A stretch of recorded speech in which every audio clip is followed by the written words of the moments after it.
అదృష్ట ఐశ్వర్య కవచాలు అని. సింహద్వారానికి 2 సైడ్స్ తగిలించండి అని. నెగటివ్ని ఏది కూడా ఎప్పుడు లోపలికి రానియదు, అంతటితో అరికడుతుంది. కేవలం పాజిటివ్ ఎనర్జీని మాత్రమే తీసుకునేటువంటి అద్భుతమైన దైవిక వస్తువులు నాన్న. అవి కూడా వీలైనంత వరకు కలెక్ట్ చేసుకోవడానికి ప్రయత్నం చేయండి.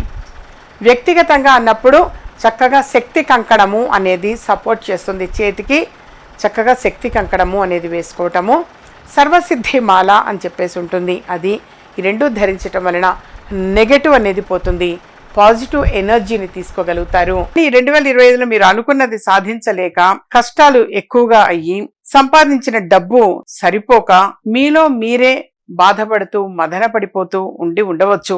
బహుశా నిజంగానే మీ జాతకంలో గనక దోషాలు అనేవి ఉంటే, ఏదైనా సరే మనం అనుకున్నది పూర్తి చెయ్యలేకపోయి ఉంటే, సరే ఇప్పుడైనా సరే కనీసం ఈ 2026వ సంవత్సరంలో అయినా సరే మీరు అనుకున్నది అనుకున్నట్టుగా సాధించాలి అని చెప్పి అనుకునేవాళ్ళు ఎవరైనా సరే ఒక్కసారి వ్యక్తిగతంగా జాతకము అనేది పరిశీలన చేయించుకోవటం చాలా చాలా అవసరము. ఈ స్క్రీన్ మీద కింద కనిపిస్తున్నటువంటి ఆ నెంబర్లకు కాల్ చేసి అపాయింట్మెంట్ తీసుకుని కలవచ్చు.